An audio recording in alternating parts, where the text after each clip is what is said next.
Hello student, ಈ ವಿಡಿಯೋದಲ್ಲಿ ನಾವು ನಿಮ್ಮ BCom 5th semester GST goods and service subject ಏನಿದೆ ಸೊ ಅದರ ಮೇಲೆ ಕೇಳುವಂತಹ ಅತ್ಯಂತ ಪ್ರಮುಖ ಪ್ರಶ್ನೆಗಳನ್ನ ಕುರಿತು ಚರ್ಚೆ ಮಾಡೋಣ. ಸೊ ಕ್ವಶನ್ ಪೇಪರ್ ನಲ್ಲಿ ಏನಿರುತ್ತೆ, ಮೊದಲು 5 ಮಾರ್ಕ್ಸ್ ಸೆಕ್ಷನ್ ನಲ್ಲಿ ಮೊದಲನೇ ಪ್ರಶ್ನೆ ಅಂದ್ರೆ ಥಿಯರಿ ಇರುತ್ತೆ. ಕ್ವಶನ್ ನಂಬರ್ 2 ಗೆ ಥಿಯರಿ ಬರುತ್ತೆ. ಅಂದ್ರೆ ಒಂದನೇ ಕ್ವಶನ್ ನಂಬರ್ ABCDE ಅಂತ 2 ಮಾರ್ಕ್ಸ್ ಕ್ವಶನ್ ಕೊಟ್ಟಿರ್ತಾರೆ. ಸೊ ಸೆಕೆಂಡ್ ನಂಬರ್ ಇಂದ 5 ಮಾರ್ಕ್ಸ್ ಸ್ಟಾರ್ಟ್ ಆಗುತ್ತೆ. ಸೆಕೆಂಡ್ನೇ ಕ್ವಶನ್ ಗೆ ಥಿಯರಿ ಬರುತ್ತೆ. ಇನ್ನು ಥರ್ಡ್ ಕ್ವಶನ್ ಗೆ ಅಗ್ರಿಗೇಟ್ ಟರ್ನ್ ಓವರ್ ಬರುತ್ತೆ 5 ಅಂಕಕ್ಕೆ. ನೆಕ್ಸ್ಟ್ ನಾಲ್ಕನೇದು ಟೈಮ್ ಆಫ್ ಸಪ್ಲೈ ಬರುತ್ತೆ. ಗೂಡ್ಸ್ ಅಂಡ್ ಸರ್ವಿಸ್ ಎರಡು ಮೆಥಡ್ ಇದೆ, ಎರಡು ಮೆಥಡ್ ನೀವು ನೋಡ್ಕೋಬೇಕಾಗುತ್ತೆ.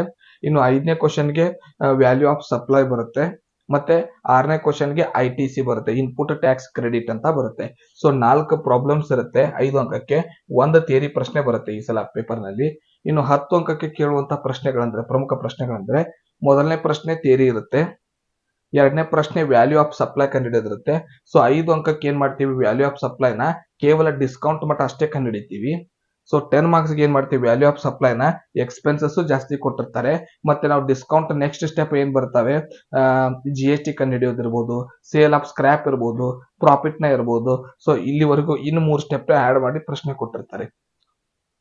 ನೆಕ್ಸ್ಟ್ ITC ಬರುತ್ತೆ. 5 ಅಂಕದ ITC ಅಲ್ಲಿ ಅವರೇ GST ಪೇಬಲ್ ಅಮೌಂಟ್ ಕೊಟ್ಟಿರ್ತಾರೆ, ಇನ್ಪುಟ್ ಟ್ಯಾಕ್ಸ್ ಕ್ರೆಡಿಟ್ ಕೊಟ್ಟಿರ್ತಾರೆ. ಆದ್ರೆ ಇಲ್ಲಿ ಏನ್ ಮಾಡಿರ್ತಾರೆ, ITC ಅಲ್ಲಿ 10 ಮಾರ್ಕ್ಸ್ ಗೆ GST ಪೇಬಲ್ ಅಮೌಂಟ್ ನ ನಮಗೆ ಕೊಟ್ಟಿರ್ತಾರೆ ಕಂಡುಹಿಡಿಯೋದಕ್ಕೆ, ಮತ್ತು ಇವೇನಿದೆ ಬ್ಯಾಲೆನ್ಸಸ್ ಕೊಟ್ಟಿರ್ತಾರೆ.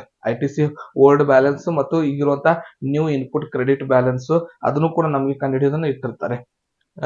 10 ಮಾರ್ಕ್ಸ್ ಗೆ ಎಲೆಕ್ಟ್ರಾನಿಕ್ ಕ್ಯಾಶ್ ಲೆಡ್ಜರ್ ಬರುತ್ತೆ. ಇನ್ನು ಕೊನೆಯದಾಗಿ ಕೇಸ್ ಸ್ಟಡಿ ಅಂದ್ರೆ ಕಂಪೋಸಿಷನ್ ಮೇಲೆ ಪ್ರಶ್ನೆ ಬರುತ್ತೆ.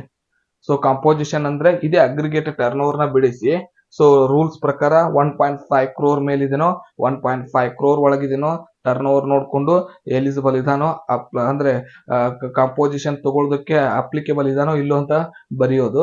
ಮತ್ತೆ ಬಿ ಕ್ವಶನ್ ಇರುತ್ತೆ ಅದಕ್ಕೆ.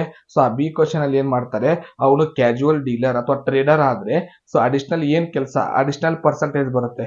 ಒಂದು 2.5 ಹೋಟೆಲ್ ಬಿಸ್ನೆಸ್ ಆದ್ರೆ 0.5 ಅದರ್ ಬಿಸ್ನೆಸ್ ಆದ್ರೆ ಅಂತ ಒಂದು ಕ್ಯಾಲ್ಕುಲೇಷನ್ ಬರುತ್ತೆ. ಸೊ ಅದನ್ನ ಮಾಡೋದು ಬಿ ಕ್ವಶನ್ ಕೊಡ್ತಾರೆ.